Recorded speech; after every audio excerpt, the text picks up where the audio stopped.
नमस्कार। Healthy hacks में आपका स्वागत है। गोल्डन एज के सीनियर सिटीजन्स को ये शिकायत होती है कि नेक्स्ट जनरेशन के लोग, दूसरी जनरेशन के लोग हमारे पास बैठते नहीं हैं, हमसे बात नहीं करते, हमसे एडवाइस नहीं लेते, हमसे मिंगल नहीं होते। लेकिन जनाब, दूसरे लोग सीनियर सिटीजन्स के पास क्यों अवॉइड करते हैं बैठना? कभी सोचा है ये? वो इसलिए क्योंकि सीनियर सिटीजन्स के पास एक्सपीरियंस तो होता है। इस एक्सपीरियंस की वजह से उनके अंदर नो इट ऑल एटीट्यूड आ जाता है। उनके अंदर ये एटीट्यूड आ जाता है कि हम सब कुछ जानते हैं। ये बच्चे तो कुछ भी नहीं जानते हैं। लेकिन ये सीनियर सिटीजन ये बात भूल जाते हैं कि उनके पास अगर एक्सपीरियंस है तो बच्चों के पास इंटरनेट है।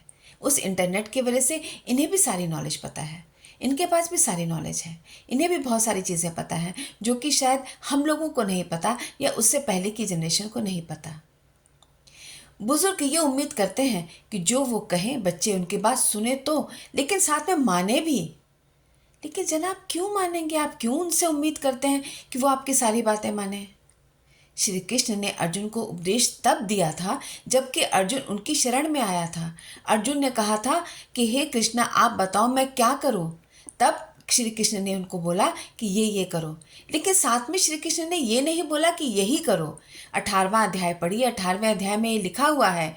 श्री कृष्ण अर्जुन को कहते हैं कि जैसी तुम्हारी इच्छा है वो करो। जो सही था, जो गलत था, वो मैंने तुम्हें बता दिया। अब जो तुम्हारी इच्छा है वही करो। तो हम लोगों को, बुज़ुर्गों को, सीनियर सिटीजन्स को ये सोचना चाहिए और ये मानना चाहिए कि हमको जो पता था, या बच्चे जब एडवाइस ले तब एडवाइस दो और वो हमारी एडवाइस माने। इसकी ज़िद मत करिए। इसके लिए कोई ग्रजेस मत पालिए। हम लोग ग्रजेस भी बहुत पाल लेते हैं क्योंकि हमारे पास एक्सपीरियंस होता है, अच्छा और बुरा दोनों तरह का। बुरा एक्सपीरियंस से हम लोगों के खिलाफ ग्रजेस पाल लेते हैं, जो कि गलत है। हम क्रिटिसाइज़ भी बहुत करते हैं, हमेशा क्रिटिकल बने रहते हैं। और क्रिटिकल बने रहने के लिए हम ये लॉजिक देते हैं कि जो वो गलत कर रहे हैं उनको सुधारना हमारा काम है। नहीं, जैसे कि मैंने पहले कहा, अगर वो आपसे एडवाइस मांगे तभी आप उनको एडवाइस दीजिए, वरना नहीं। आप पास्ट में ही क्यों अटके रहते हैं हमेशा? आपके पास कोई नई चीज़ क्यों नहीं होती बताने के लिए? जो लोग वर्किंग हैं वो कहते हैं हम ऑफिस में ऐसे करते थे, हम ऐसे करते थे, हमारे ऑफिस में ऐसा होता था। और जो होम मेकर्स हैं, जो लेडीज़ हैं, वो यही बात करती हैं कि हम तो 4-4 बच्चे पालते थे, हमारी जॉइंट फैमिली थी, हम इतना काम करते थे, हम ये सब भी बना लेते हैं। आजकल की पीढ़ी के पास से तो कुछ काम नहीं है तो भी उससे काम नहीं होता, वगैरह वगैरह। आप भूल जाते हैं कि टाइम बदल रहा है, रिस्पॉन्सिबिलिटी बदल रही है, एनवायरनमेंट बदल रहा है, एटमॉस्फेयर बदल गया है, ड्यूटीज़ चेंज हो गई हैं। जो पहले माँ बाप की ड्यूटी बच्चों के लिए होती थी वो एब्सोल्युटली चेंज हो गई है। इसलिए अपने पास्ट में स्टक मत होइए। अपना कंपैरिजन नेक्स्ट जनरेशन से मत करिए कि हम इतना काम करते थे, ये जनरेशन तो कुछ भी काम नहीं करती। ये जनरेशन भी काम करती है, वो अपने तरीके से करती है और उनके काम का नेचर भी अलग है। पॉजिटिव रहिए। दुनिया को अपने नज़रिए से नहीं, दुनिया को आज के नज़रिए से देखिए और इंडिपेंडेंट बनिए। अपना काम खुद करने की आदत डालिए। नई नई चीज़ें सीखिए।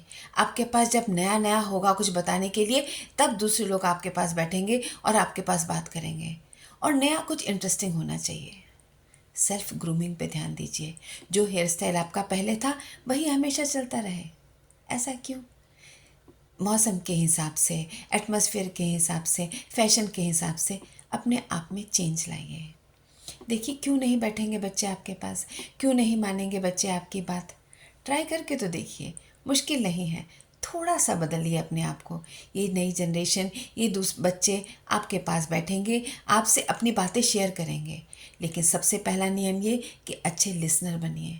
पहले उनकी बात सुनिए। जब आप उनकी बात सुनेंगे तो उनको आपके पास बैठना अच्छा लगेगा, उनको आपके पास बैठने की आदत पड़ेगी। तब आप अपनी बात उनसे कहिए। अच्छे लिसनर बनिए, समय के साथ चलिए। देखिए, दोनों जनरेशन का ये तालमेल एक नई दुनिया, एक नया परिवार बनाएगा। ट्राई करके देखिए।